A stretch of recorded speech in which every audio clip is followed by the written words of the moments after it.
And it is time once again for another AEW Dynamite review here on the Mr. Warren Hayes Show. Hello, how are you? I'm Warren and welcome. Welcome to another Thursday. Welcome to the September 18 Thursday, 2025, in fact, which on which we are going to be reviewing the September 17 edition of AEW Dynamite. Not just your humdrum, run-of-the-mill Dynamite on top of that. No. We are going to be breaking down the September to Remember show. 3 hours. 3 full hours of AEW Dynamite was available for us. And that's what we're going to do here. And we're going to try and keep it within the usual hour-ish type of thing. So, you know, we're going to get to it very, very quickly here is what I'm trying to say. But I hope you're having a great week so far. I hope you're in good spirits for the big AEW pay-per-view this weekend, All Out. This, of course, was the go-home show. There's not going to be a collision either. This was the whole shebang here, right? We're just going straight into the pay-per-view this weekend. And this overall, as far as go-home shows go, I don't have any complaints. I thought it was actually pretty good. I think AEW recently, especially I feel, if I remember correctly, I'm trying to say too many things at once here and it's coming out all garbled, but I think that as far as go home shows, AEW has with this one here has done much better than previous occasions. I thought the Forbidden Door, if I remember correctly, the Forbidden Door go home show was not very good. I thought it was kind of on the weak side. Whereas, this one here, I thought it was good. I thought it was a good show. Especially the first 2 hours, though. I think that things started to trail off in the third hour. Here's the thing that happens when Dynamite does the 3 hour block. They are going to pack up the first 2 hours like they usually do. They're not going to mix things around all that much. They're going to do what they typically do. And that means stuffing all the stars on the first 2 hours of Dynamite.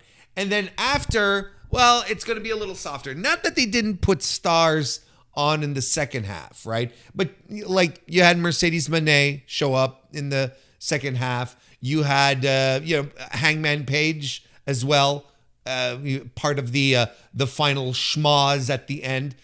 But neither of them were really advertised. Well, let me say that again. Page wasn't advertised for the end, so you didn't know if you had to stick around if you wanted to see Hangman Page again.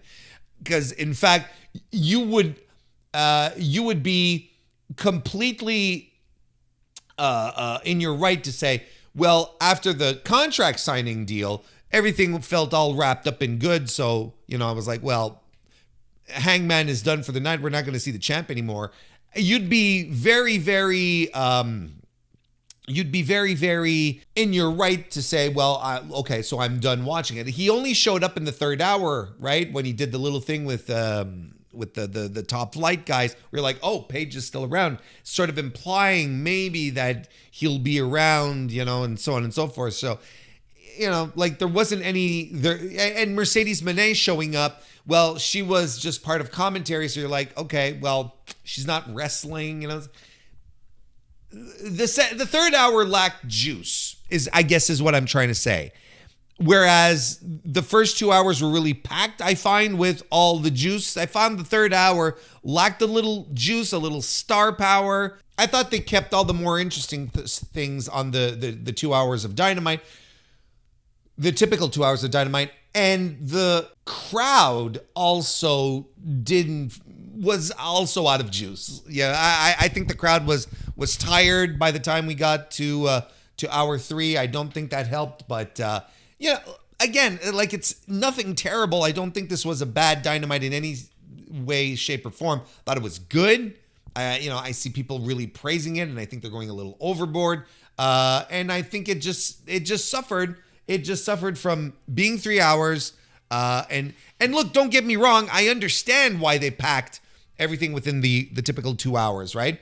Because they know the third hour is not going to perform as well as usual because it's a little out of the ordinary. So they want the people who are tuning in and maybe some people just didn't even realize that it was 3 hours. So they probably just wanted, they probably, in fact, it's most assuredly they wanted to just keep their main stories, main angles, main stars on the Dynamite proper, on the allotted slot for Dynamite, and then add some things, some fun things at the end, but nothing that'll really shake you to your core, kind of thing. Things that maybe don't exactly have the full confidence that they're working out and that they should be on the main pay-per-view. But we'll get to that.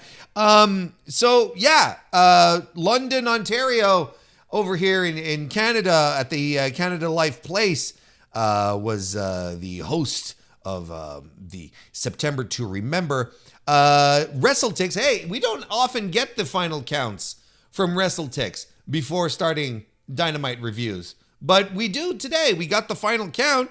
According to WrestleTix, 3,695 tickets distributed for this show, which is fine, I guess, compared to last year when they were in this very same building, or the last time that they came into this building, I should say, which was March 30, 2024. They drew 4,281 people. So not exactly the, it's a drop. It's a substantial drop from last year. I'll let you draw your own conclusions at this point. I want to get right into the show. That started off with the contract signing. And look, my visceral dislike of contract signings is well documented. It's been a recurring theme for years on the podcast. If you don't know what it is, well, I think what is your stance exactly on contract signings, Warren? I think they stink. I think they're bad. I think they are a demonstration of a creatively bankrupt organization. Essentially, that's why Vince used to do them. For every pay-per-view, they completely lost their luster, and would just follow a formula. Would be the same thing over and over and over again. This one was nothing special.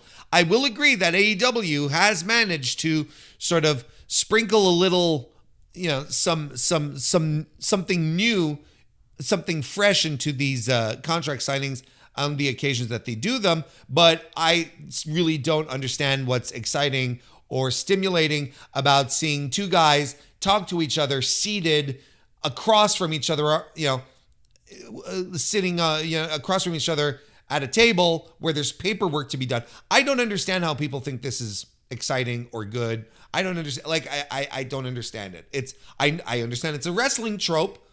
I understand that. I don't understand why people like it. I think they stink. And I really didn't think this one was good. Just rehashing stuff that was handled last week at the ECW arena after a match where you had both Hangman and Kyle in the middle of the ring, basically saying the same things they did here, but infused with energy and spite and dislike, the stuff that makes you excited about a wrestling match. Because look at the difference between these two here. You had the guys last week standing in front of each other, standing nose to nose, talking to each other with the mic, you stink, you're not ready, Hangman, you're not the guy, whatever. And now they're just standing across, they're sitting. Seated promos are the fucking worst to begin with.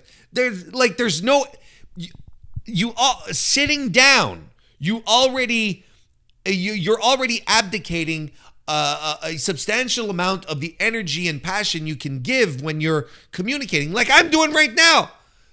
Like, imagine if I were standing up doing these instead of being seated, how much more fiery these reviews would be.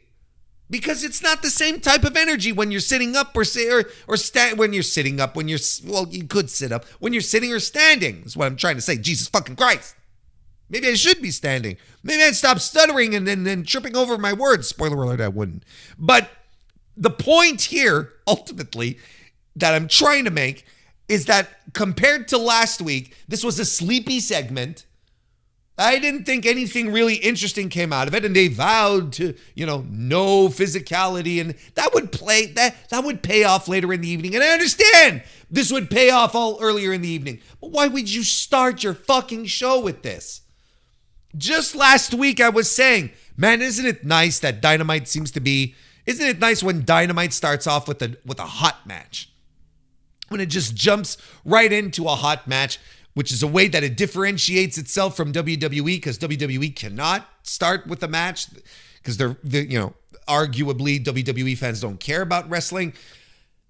Why don't they just start with the match? Why don't they start with the match? And not only are you not starting with the match, but you're starting with possibly the worst type of creative ever, and just something that is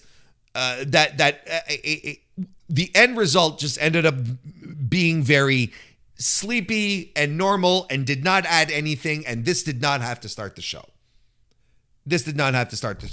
Now, if you had just reversed and started the show with Jon Moxley versus Roderick Strong, and then had the table contract signing bullshit immediately after, I think that would have been completely different. That would have been a completely different vibe. And the show wouldn't have started off with such a, okay. Imagine, I can't believe I'm going back to these arguments that I was using in 2019 and 2020. Like, professional wrestling fans are completely okay, or at least they seem to be completely okay when they sit down to watch the wrestling show and they don't get wrestling. It's like no comedy fan sits down to watch a comedy show that doesn't have any jokes in it. And I'm not saying poor attempts at jokes. I'm saying no jokes. Not even trying to be funny. No one sits down for a comedy and says, boy, that was really a good drama. You know what I mean? Anyway, there's nothing really to break down outside of my overall distaste for the segment. That's all there is to it. Darby Allin and Jon Moxley video package then follows, and that leads us to Jon Moxley defeating Roderick Strong in a hard-hitting back and forth between the two. They're just dropping each other. It's a solid fucking wrestling match. And they're, Moxley's working really, really hard, doing pile drivers and stuff. And of course, Roddy's got the backbreakers going, and they're just dropping each other, and it's physical and it's good. It's a good, solid fucking wrestling match, like a 3 3/4 star type of thing, right? And again, Jon Moxley, again this week in the ring, doing some of the best work we've seen him do in such a long time.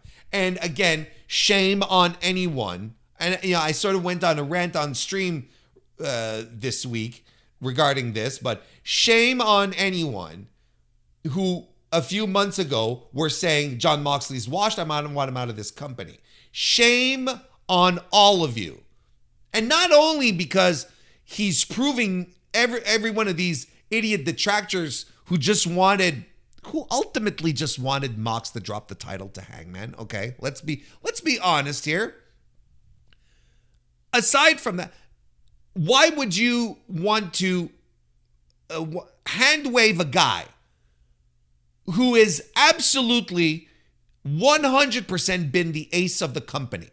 A guy who has always stepped up when it was needed, when it was required for someone to jump in and take a big spot. He was always there. He's always been there. At the worst of times, he was the guy that the company turned to, and he carried it all on his fucking back. And because for a couple of months, the Death Riders was kind of bad. Just for a couple of months, we really wasn't all that good. And it wasn't good. Don't get me wrong.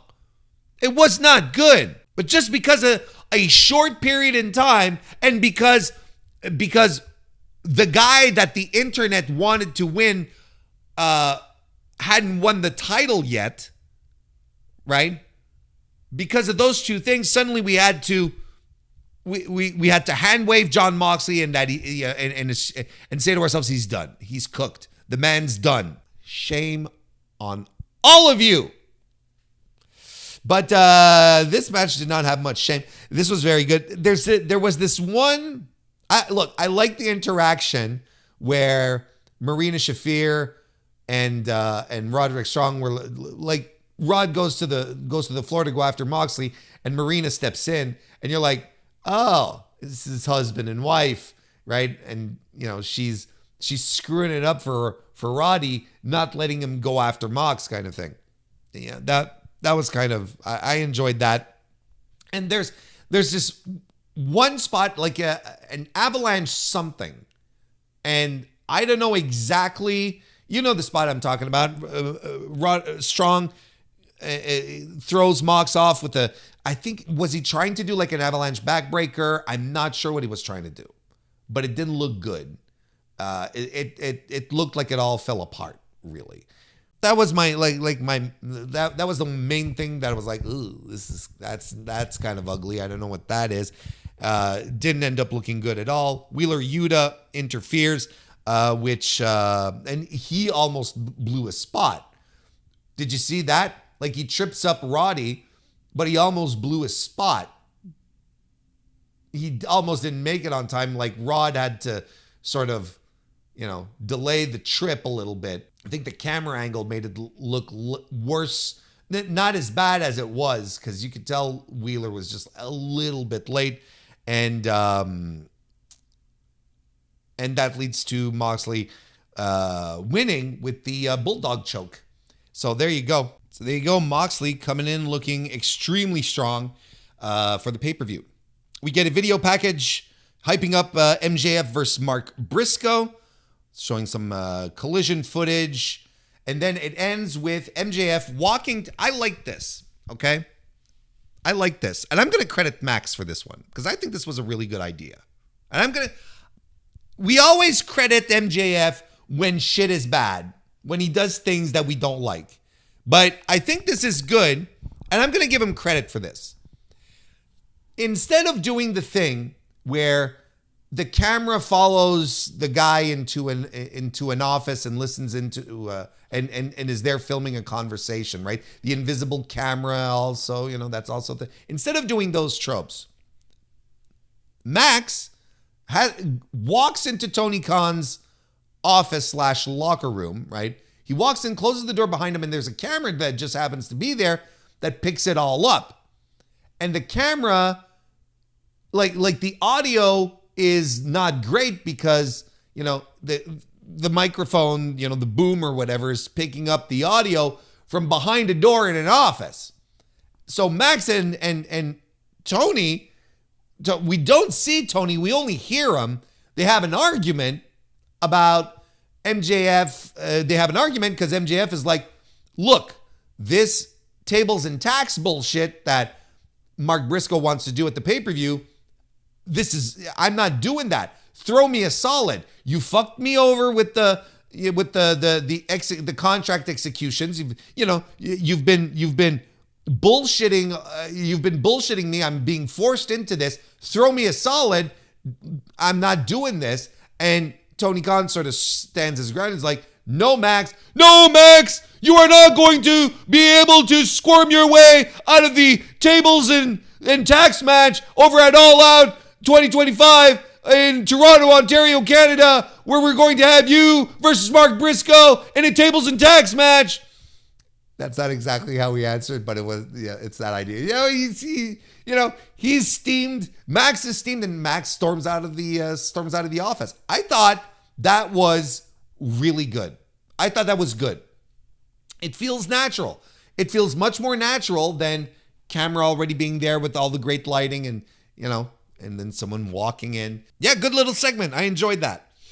Bobby Lashley defeated Toa Liona in a singles match to sort of get everyone ready for the trios match that's happening this weekend at the pay-per-view. Of course, where the Hurt Syndicate, all three members of the Hurt Syndicate, will be taking on Ricochet and the GOA.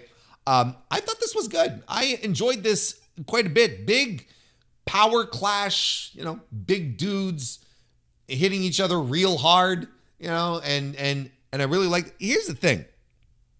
Here's what I really, really liked about this. Bobby Lashley, I felt, gave a lot to Toa Liona. I thought he gave him a lot. I'm sorry to say, to all the Hurt Syndicate detractors, but they're slowly starting to prove everyone wrong. Now, did Bobby Lashley lose? No. Did anyone expect Bobby Lashley to lose? No. But this is still a guy who works at that level where he's like, if he doesn't want to sell for someone, if he doesn't want to give to a guy, this is a guy who'll just like stonewall and be like, no, just no sell a bunch of shit. But here, like, I remember specifically one moment in this match where Lashley is running off the ropes and throws a clothesline at Liona, and Liona no sells it. And Lashley is like, he sells his arm being hurt. And I'm like, this is Bobby Lashley. This is the guy who, who's usually booked as, the monster, the almighty, and who usually doesn't make himself look weak in front of his, in front of his opponents, essentially, while fighting. And here he was taking all sorts of offense, and I thought he gave a lot to Liona, and I really liked the finish. On top of that, I really liked the finish where he has the full Nelson locked in, FKA Hurt Locker, and he's got that cinched in, and he's doing that, and Liona is trying to fight out. Leona's trying to fight out as much as he can, and he even goes to the turnbuckle to push Lashley down, like to propel himself with his feet off the turnbuckle so Lashley will fall back, which he does, but Lashley doesn't let go of the move, and Leona's like on the mat, and he's trying to pin him. He can't do it, and he just passes out. I thought this was a really good finish. I thought this match, it successfully did two things. One thing actually, and it actually gives you the impression, I think it was successful in giving you the feeling that the GOA could act, and Ricochet, of course, could actually beat these guys. I think there's something there, because Liona did not just do an enhancement match. He didn't job out he wasn't jobbed out to Lashley. This was a competitive fight. And Lashley gave a lot, and Liona looked really good. And the finish should let you know that these guys are not going to go down easily. Now, does this mean that they're absolutely losing at the pay-per-view? Well, let me tell you something. I'm a little less confident that the Hurt Syndicate are not going to lose here. Will Ricochet do something? Will he use... Look, he might end up using MVP's cane, right? Because MVP used in the aftermath... MVP used the cane on Ricochet, broke it across his back, and Ricochet was really selling it, and they made a point of it too. So I would not be surprised if Ricochet ends up using the cane on MVP because of what just happened there, and they get the win over MVP, for instance.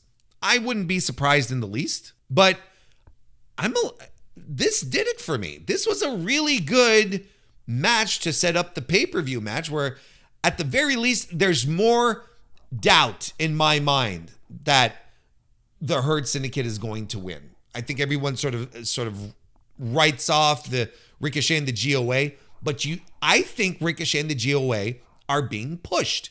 I think they're being I think they're on the cusp of maybe a little more substantial push. We'll see this weekend if I'm right or wrong. Then we had the face-to-face with Cope and Cage face to face with FTR.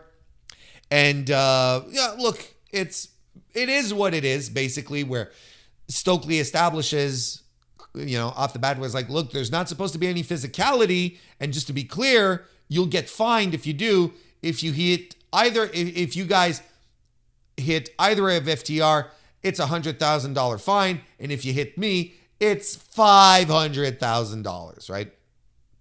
And FTR basically do the thing where they run down their history together. Cash telling Copeland, you got me into the business, and so on and so forth, and reiterate their old point, just in case people had forgotten why FTR had turned on Cope in the first place, because it has been a while, where they were like, look, we brought you in here, we opened the door for you here so you could come finish your career here, and we wanted to finish it with you, but you wanted to make this the Cope show, essentially. Made it all about you. Look, there's a lot of egregious things that were said about Christian and Cope here in regards to their significance to tag team wrestling, okay? There's a lot of egregious things, such as them being one of the greatest tag teams of all time. I firmly disagree with that. But there was this one line where they talked about where I think it's Dax who says the only reason you guys were great in the first place is because your competition carried you. And they're clearly referencing, in case you're wondering, they're clearly referencing the Dudleys and the Hardy Boys and the TLC match that made all of those three teams, right?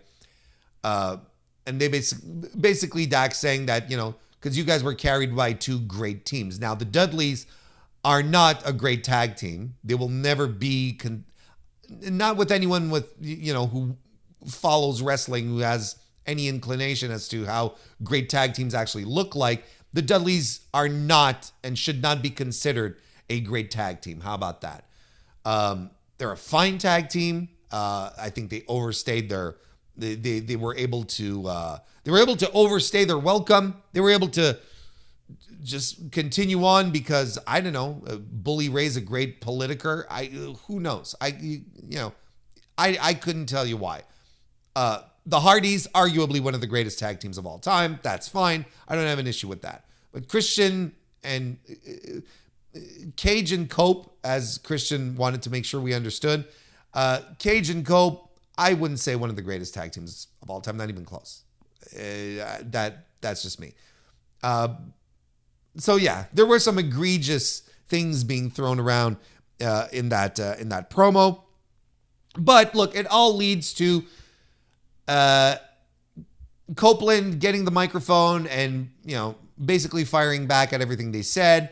And then Christian getting on the mic and saying, look, yeah, and I loved it because, of course, Cope did most of the talking, and Christian was just salient and pointed, where he just essentially said, okay, so if we beat you up, it's $100K, you it's $100K, and you it's $500K. Look, I don't want to sound like an asshole, but all this shit doesn't bother me because I'm rich. And they attack, because I'm rich, and they attack FTR and Stoke, and I really like, it turns out I'm really enjoying this dynamic that Cage and Cope have, where they, they're a tag team and whatnot, but they still have their separate entrances. They don't come in together. Cope is the babyface and he wants people to sing a song, and Christian just doesn't give a fuck. He's still the same guy, even though now it's okay to cheer him. It's okay to cheer him being an asshole. I think I'm enjoying that portion of all of this. I'm enjoying FTR. FTR are absolutely phenomenal, and they've been phenomenal for months now in AEW, and I'm super excited to see what's on the other side, what's waiting for FTR. Look, if you have not seen this past Saturday's Collision, again, here am I talking about Collision, second week in a row. But again, another very good Collision that had another great FTR versus Tommy Billington and Adam Priest match. They did this. They ran it back again, and it was even better than the week previous. I had sat here and told you that match was great, and I'm going to sit here and tell you this match that they had together was even better. And on top of that, I don't know if you noticed, if you did watch it, I don't know if you noticed, but Priest and Billington have matching gear. It's pretty hard not to notice, but sometimes you just want to point it out, where you're like, oh, so is this what we're doing? We're going to do a little tag team with Tom Billington and Adam Priest as some, just a couple of no-nonsense ass kickers. Sign me up! What the fuck? Yes, let's do it. I mean, the tag teams in AEW are making a comeback. They're back, right? I'm a lot more excited about the tag team division than I've been in a long time when it comes to AEW. And you make Adam Priest and Tommy Billington a tag team? Fuck yeah, let's go. And from what I understand, Adam Priest is signed. I don't know if he got a graphic or anything. A lot of people seem to be saying that he's signed. I know it's because he got a graphic. I don't know. Didn't see it pop up on any social media. But from what I understand, he's like on one of these. He has a deal. He has a deal with AEW. So I think that's a very good thing. I think it's a good thing. I think this is a guy who's like, I don't have a spot at the other place, right? Because he's small. He's a smaller guy, right? He's shorter. And that you have to have something really fucking special, to be able to make it as a shorter guy in WWE, right? I think still to this day, it's true. Not that Adam Priest is not special, but he doesn't fit what WWE's looking for. How about that? That's mostly what I meant, because I think he's a phenomenal talent. I think he's great. Anyway, moving on. We get a little backstage thing with the Young Bucks. Renee Paquette is there, and Nick Jackson is walking around with the bag of money, the $500K that they won last week. They did a bid on BTE. I've been told that they actually showed it, right? That they hit the slots machine. They hit the slot machines, the one-arm bandits. They hit the one-arm bandits to try and make more money, and they're giving off the impression that in the dynamic between the Bucks that Nick is spending the money egregiously, like without any regard, I should say, for savings, or that one day this bag of money will be empty.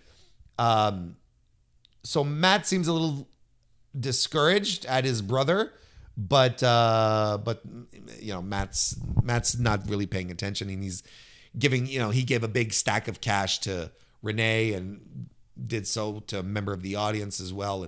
And you can tell Matt is annoyed by this. So there's some dynamics there, but we're back to getting the Bucks with their full entrance because they're paying off the production guy.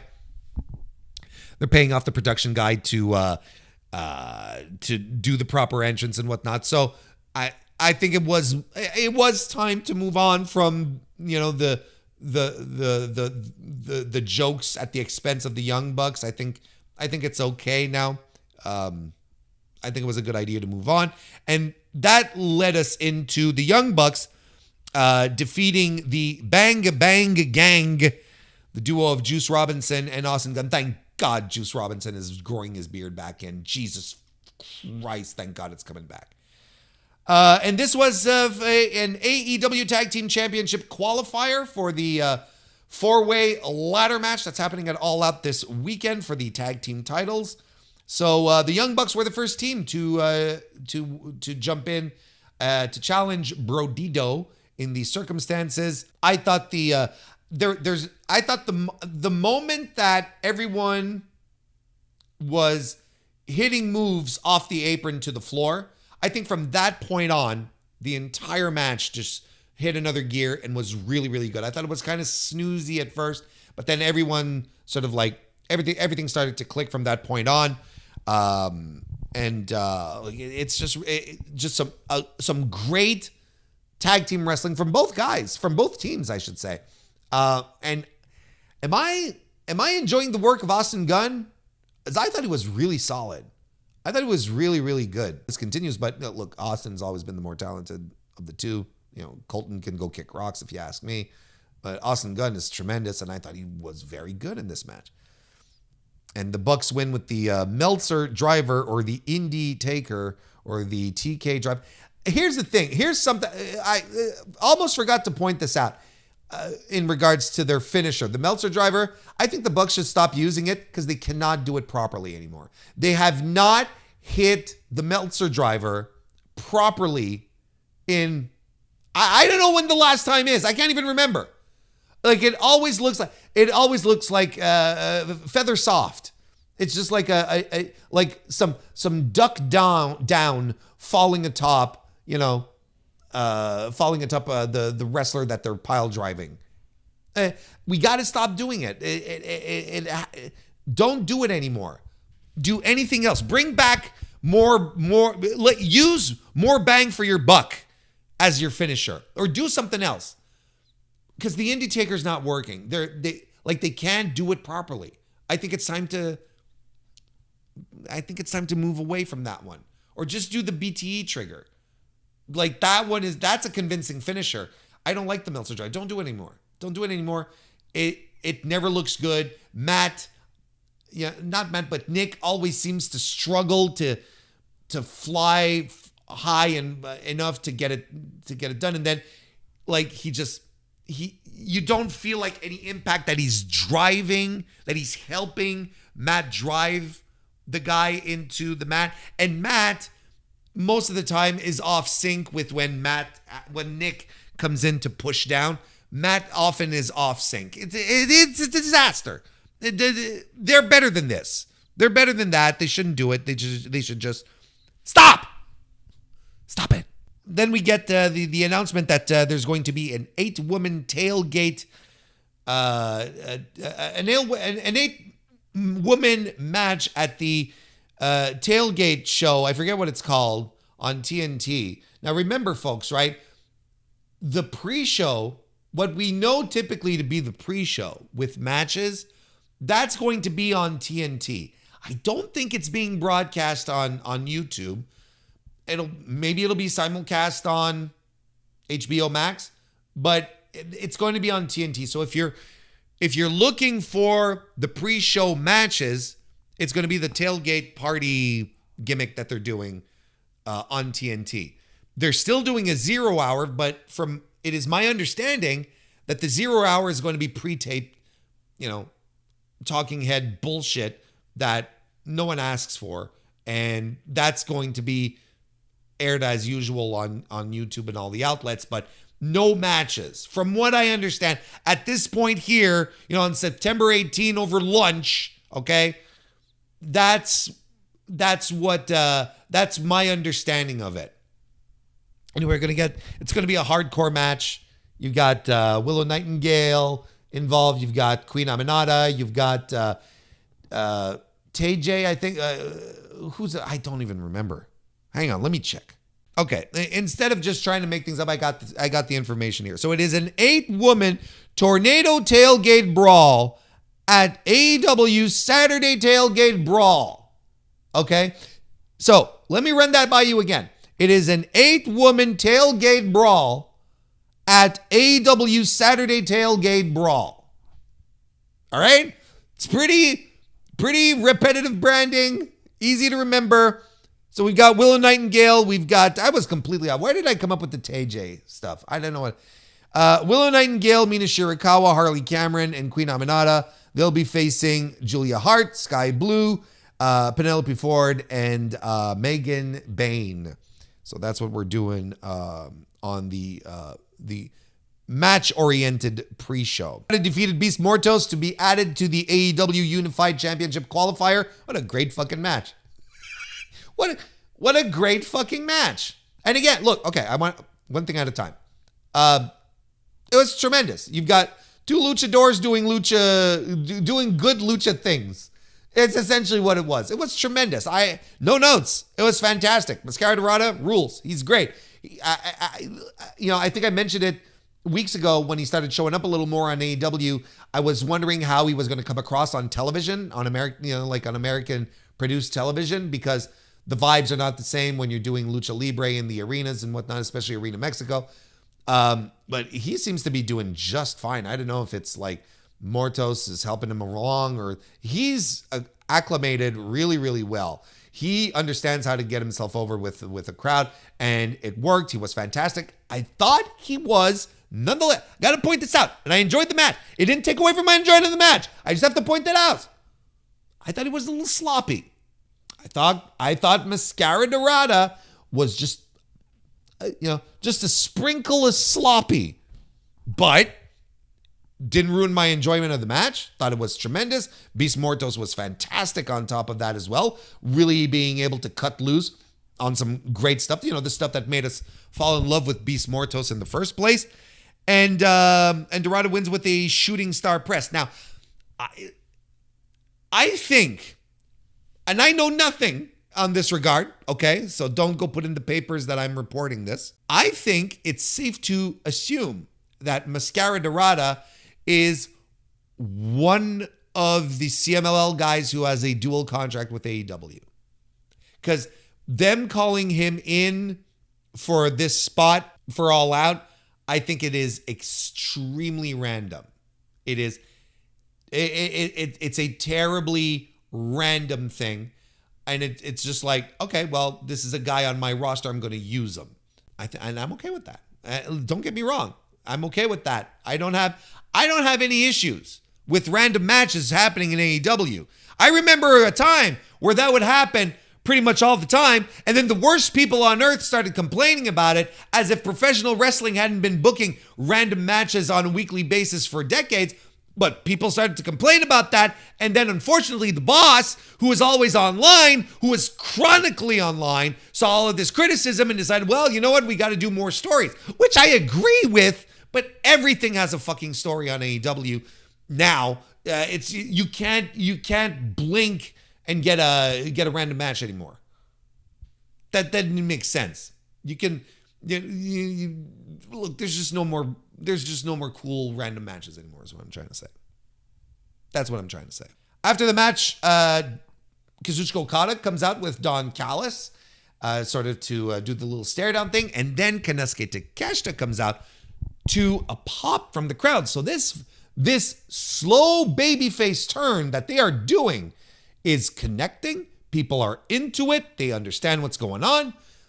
So Okada and Takeshita have a face-to-face, and it gets a little tense. Don Callis tries to play mediator, and Konosuke sort of pushes him away. It's like, no, it's all right, Don, I got this, right? And then in the meantime, Dorada's still in the ring. They're doing this on the floor. Dorada's still in the ring. So what does he do? He does a springboard moonsault to the floor. Not a moonsault, just a body press. Just a body press. Just a springboard body press to the floor. No biggie. And he wipes out Okada. And Takeshi's like, oh. And he and Dorada stare down, but they don't. There's no fisticuffs. Well, that's very interesting. I know there's a lot of people saying, oh, they probably added Dorada in there so that Takeshita will win the title off of Okada without pinning Okada. I disagree. I think Dorada is in this match to protect Konosuke Takeshita, who is about to become IWGP World Heavyweight Champion in New Japan Pro Wrestling. So Okada is going to retain, but by pinning the luchador. And I guarantee it, they are protecting Takeshita. They are protecting his babyface turn, and they are protecting him so that when he heads to Japan to beat Zack Sabre Jr. and he comes back with the belt, people will be excited about that. That's the other way around. Oh boy, this is still the first hour and 40 some minutes in here. We might have to speed things up. Toni Storm cuts a promo with a spotlight. She has another lovely promo. She's very good at these. And then suddenly Jamie Hayter pops in and Chris Statlander pops into the spotlight and they take the microphone away. It sort of turns into an off-Broadway production. It's like I'm sitting here in a room with 20 people in the audience, watching a little indie indie shot, little indie theater, just up and comers doing doing their own little play here, and they're all trying to grab the spotlight and taking the microphone out. Anyway. And then Tekla comes in, but with her full entrance because she's about to fight Queen Aminata. Now, here's the thing. I thought the match was okay. It was very plundery. Queen Aminata was... she was landing in some strikes and doing some shit where I'm like, yes, this is the Queen Aminata I'm more familiar with, where she's just violent and kick ass, where she's just ready to, slap a wrestler around kind of thing. But then, so then the hour ended, and I'm watching this on HBO Max. So then the hour ends, and then we cut to the silvery ping thing, right? You know what I'm talking about? When you're waiting, when there's no broadcast, then the event will begin soon, or the event has ended, right? The gray ping screen on HBO Max for the live events. You know what I'm talking about. Now they're advertising buy the pay-per-view for $39.99, right? So I'm sitting there and I'm just waiting for this to go away, right? Or I'm like, oh, okay, well, they'll be back, and I'm just sitting there waiting, and I'm waiting, and it's not coming back. And then I go on social media and people are talking about the match. I'm like, what the fuck is going on? And they're like, oh, they switched to Collision. And they're like, what? So I checked the thing in on HBO Max, and lo and behold, there's an episode of Collision that's going on live right now. I'm like, motherfucker, I had to switch streams and I was not informed. No one told me. How was I supposed to know? What they should have done is, shut down the feed and say, this event is over, which is what they usually do after the 2 hours of Dynamite. Then I would have been like, maybe there's another stream starting up somewhere else. But no, they just left us hanging on that stream for like 3 to 4 minutes. And I'm like, wait, this is until I realized there's something wrong here. And I missed out the rest of the match. So I can't give you any more details. I don't know what happened other than I knew that Tekla was going to win. That made the most sense. And from what I read on social media afterwards, there was a big pull apart. But I had no thoughts on it. Sorry to say, it's all HBO Max's fault. It's not my fault. I was sitting there like a good boy. I was doing everything. I was following instructions, partner. I think they really should have shut the stream down. Say this event is over like they usually do. And then I would have been, I'll go switch over to Collision. I missed the entire back half of the match, and I missed a good part of the promo with Top Flight and Scorpio Sky and Christopher Daniels, the Sky team, where Paige comes in. I saw just as Paige was coming in to say, be careful of the Don Callis family, which then sort of maybe tipped me off that he might be around for the end and that this might end as a schmoz for the world title stuff, right? So again, other than having a jump scare of Scorpio Sky on a Wednesday night, there's nothing really I can report here. Jet Speed defeated Killswitch and Kip Sabian to move forward in the AEW Tag Team Championship qualifier for the ladder match at All Out. We already broke that down. Fine little match. I thought it was okay. The story here is that Kip tried to win the match by cheating, by putting his feet on the ropes. Killswitch pushed his feet off. Kip was like, what the fuck, man? Then Killswitch goes to his corner to tag in. Kip goes to tag him in. Killswitch moves his hand away and abandons his tag team partner. Killswitch clearly is done with Kip Sabian, which I guess some people are still assuming that he will be reuniting with Jack Perry and be Luchasaurus again, and Jack Perry will put on his little booties again. Will put on his little jungle booties again, and he'll be a little jungle boy again. That's what some people are speculating. Because look, Jungle Jack is sending knives to the Bucks and the BTE stuff, right? Saying, I'm going to get you. So he needs to be in a tag team if he wants to get the Bucks, because the Bucks are a tag team. See how that goes. Big Bill cuts one last promo on Eddie Kingston, maybe, calling him a fraud. All right. Then they did an earlier today interview with Darby Allin, being interviewed by Bryan Danielson, fully immersing himself in his new broadcaster role.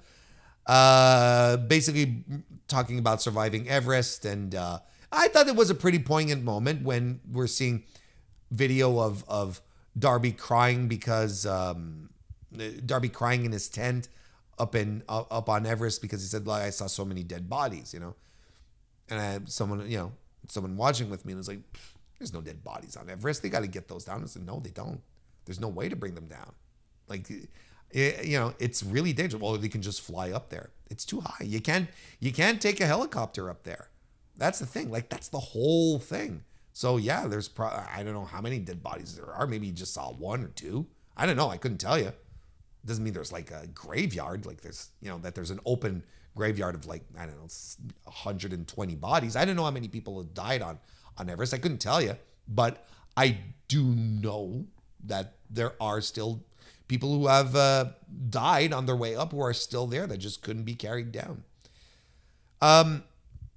So essentially this all leads to Darby asking Danielson to not get involved in his match. He knows that he has business with, that it's personal with him, with Mox, and said, I don't want you to get involved. You have to promise me that you're not going to get involved. And Danielson says, okay, sure, I won't get involved. I promise, but you have to promise me something. And he whispers something in his ear. So who knows what that is? Who knows what the whisper is? What was whispered? We'll find out. You know what I think it is? It's like, you use the plastic bag, I think.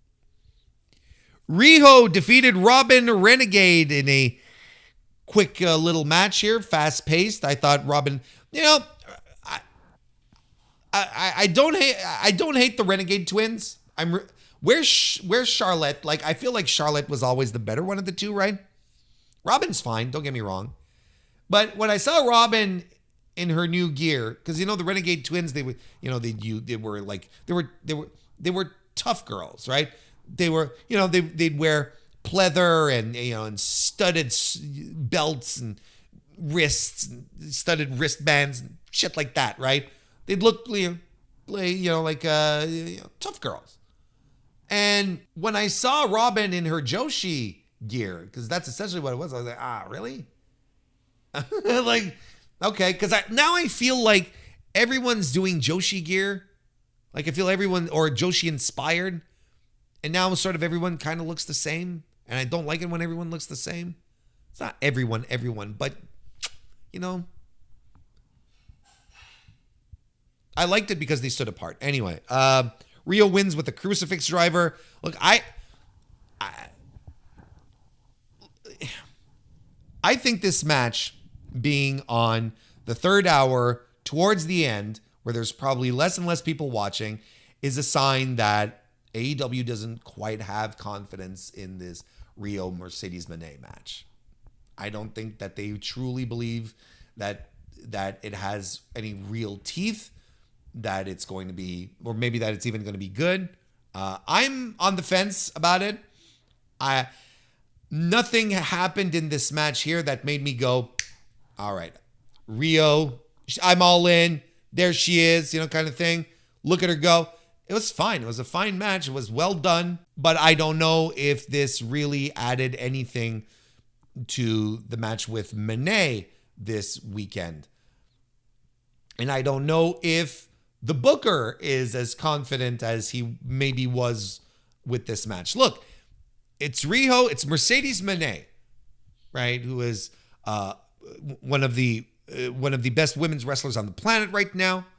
She loves wrestling, the Joshi girls. So I'm sure she'll be in good form for this. I don't know. Rio's the wild card right now. Riho's the wild card for me. And we'll see what happens this weekend. We get a recap of the Jerry Lynn Acclaimed situation from Collision. I can't believe they're reuniting the Acclaimed, but it's probably for the best for Anthony Bowen's career. I don't want to get into that. We're already going a little longer than I thought I would. Then we get a video package for where Daniel Garcia challenges Katsuyori Shibata to a match, which is going to happen at the Tailgate Brawl, the AEW Tailgate Brawl this weekend. Saturday Tailgate Brawl. I forgot the branding already. So there you go. And the Don Callis family duo of Hechicero and Josh Alexander are the last team to join the AEW Tag Team Championship ladder match at All Out this weekend by defeating Top Flight. I thought this was really good. I thought this was good. Like the Martins are very good.